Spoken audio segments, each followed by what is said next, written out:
Bienvenue sur ma chaîne Yokani Télévision. Bandeko mbote mbote na ye. Boyebi ke songa na ye. Na ya kana masolo. Na kana na ba insolite, na ba découverte, na ba information, na nyonso izalaka ça semble ça sort de l'ordinaire quoi. Ça sort c'est spécial quoi. Donc je suis là auprès de vous encore aujourd'hui. Na sabino que ma sœur ne désespère jamais. Il faut jamais désespérer. Il faut jamais désespérer. Tala maman Mimi, na ebi maman Mimi. Vraiment ebi maman Mimi atombola musapi sika azalto oseki muki esikoza. Maman Mimi wa nyokoli. Naza nyokoli mibali na ba niveau nyonso mibali ba finga ba loba ba sala be mezaka na mabali maka. Alokoti maman Mimi. Vie a compliqué. Nana yebi l'histoire maman Mimi te récapitulatif. Revenons à l'histoire de Maman Mimi. Maman Mimi, c'est une femme qu'on n'avait jamais connue, on n'avait jamais connue avant l'histoire qui s'est passée avec Atoumata Bwana, son adjoint, ainsi de suite. Maman Mimi, même l'histoire a carrément vraiment fait connaître Atoumata Bwana, surtout lui. Et son adjoint, je pense que toyebi pena bien te parce que vraiment kotala munebeta wana to ko pena ko bien te to benda mais to ko bien te bien que ba pe ko lakisa après na ba veste mais simba ka te et puis il est resté comme ça dans le coulisses alinga su pena ko bimate il n'apparaît plus hein ba to basenga ki ba démission atuma tubanga démissionner mutu wana za soudinte tout ça ba za na ba poste na ba respectif basalaka normalement badama mbongo Congo bafutaka bango talaka ndenge ezalaka na mboka na biso Congo ndenge désordre pe ezalaka nango moi organisé parce que ba désordre za mibale hein désordre organisé bino botie désordre pour mambango simba bino mo se retrouver donc c'est un peu ça maman Mimi nanzela minu na ye asekaka kaka très souriante ça komba ye maman Mimi wana oboyokaka na histoire oyo bapanzaka iPhone na ye akotisaka adjoint ya nani ya Atoumata Bwana na akotaka na ndako na après beleli viol oyo esalaka histoire na mokili mobimba Kinshasa mobimba nani ayebi lisolo te eningisa Kinshasa maman Mimi batraita ye de n'importe quoi, de n'importe comment, de n'importe qui. Tout le monde a donné son avis sur cette dame. Il y a de ceux, nous autres, nous avons dit que c'était pas une bonne femme, pourquoi elle pouvait faire ça, un homme, c'est pas bien, et tout. Donc, Toloba certains ont dit que non, à ta fille de course, à tout maintenant, on a utilisé ainsi de suite.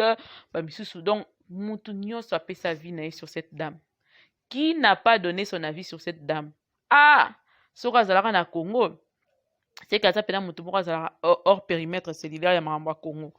Mais Moutounion Aloba a fait sa vie sur cette dame, traité d'une femme qui ne méritait jamais le mariage. Mais maman Mimi azali abala donc qui va kota bima donc ye lupembelo ko pamba na maramba libala o tebite ce qui 7e mariage parce que on a tout vu sur elle. Tout le monde a battu baloba que non abala ce qui 7 fois comme ça ba mibali akoi sara mibali ye paza soi-disant na bombi kombo oboyebi wana nde baloba na Kinshasa to bona biso asisaka ba mibali wana na Kinshasa babi ke yekutu susu pire que yango parce que il a ruiné les hommes qu'il a eu à connaître dans ses précédents mariages. Elle n'a même pas eu un mariage tellement dissous. Eza ebele donc 2 à 3 mariages comme ça là mibali yango balelaka lelo maman Mimi c'est une dame qui à chaque fois qu'on côté la mariage na yo a ruiné yo et puis après kotika la bongo ainsi de suite. On a tout entendu mais nzambe ya ba seconde gloire nzambe la deuxième maison sera plus grande que la première. Nzambe ya restitution et nzambe ya papa Simon po ya za mwana kimbangiste nzambe ya papa Simon asali maman Mimi yeyo dans le bras d'un autre homme qu'il a honoré comme il se doit, comme une vraie femme ba honorer la jolie Mimi nanzela minu nazakine na braza banda osekane azo vivre na ye toyebi nde te toke kolukela bino suba information toyeba soki mama mimi abaleli na parti nini ya mokili, na RDC, na Brazzaville, na Gabon na Nigeria ewapi toyebi te, toke isi kofuyele bino tokoya koyakisa bino soki mama mimi abaleli kote nini. Mais vraiment mama mimi, félicitations à toi. Oza mwasi na ndimi oyo lelo pena oza pena mwasi malgré ton âge, malgré nyonso bato balobi, malgré mais nzambe atiki yo te, nzambe alakisi akonfondre banguna na yo.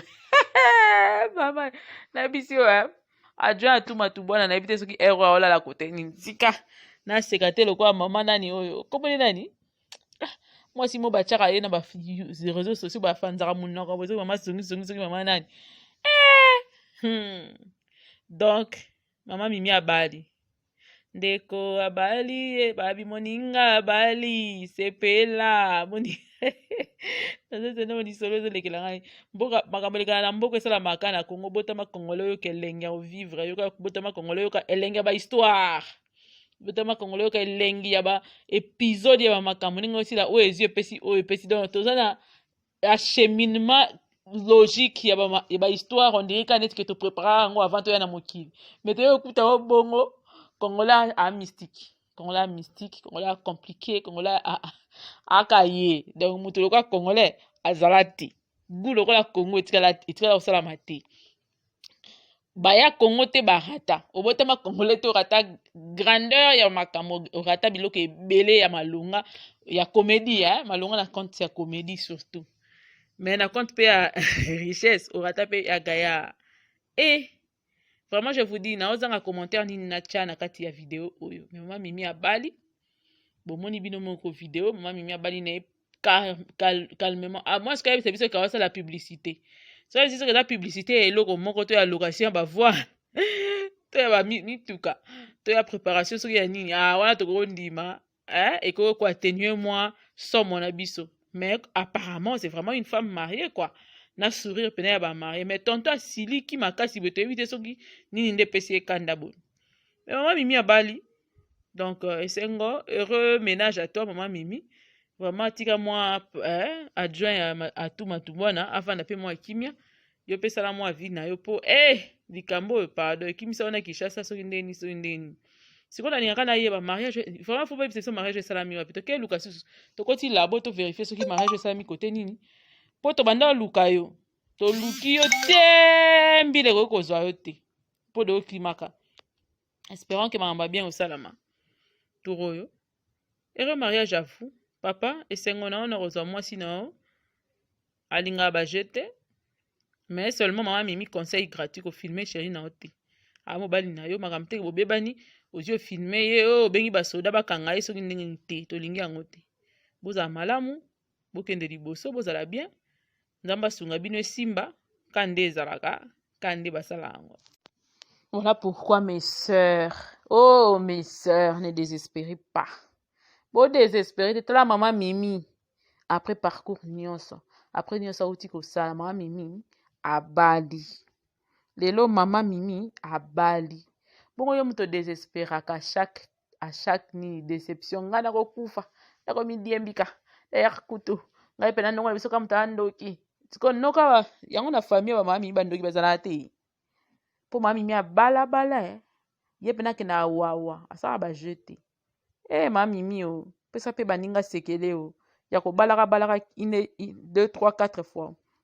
Bosara nde nini baninga baluka tamba moko batingama baozwa te. Yo maman mimi ozosakana na libala lokwa film malgré réputation ne se bako luka opesa yo même ibali baozanga te ya kozwa yo. Po ba baoztuna na église bazosambela tongo midi po kwa nzambe po ani omona bango te mona pe bango ya moko maman mimi déjà 4 mariages a octroyé déjà 3 à 4 mariages. Mimi le mimi mimi pesa baninga sekele ya yo eza nini sekele da mimi na biso nzambe da mimi abali mama na pesa biso pe ba invitation koto ya tako nde ba nani bayambaka ba bokilo ba nani tokoza na compte ba bokilo to ya tako kota to mona ata. Vraiment il faut jamais désespérer, il ne faut jamais ta mama mimi abali. Malgré nous sur Internet, elle va qui sourire. Malgré. Aujourd'hui, elle est honorée par un homme. Je crois que c'est pas n'importe quel homme aussi, hein, apparemment, mais ça va. Hein? Et puis, il est jeune, hein, apparemment. Il est jeune.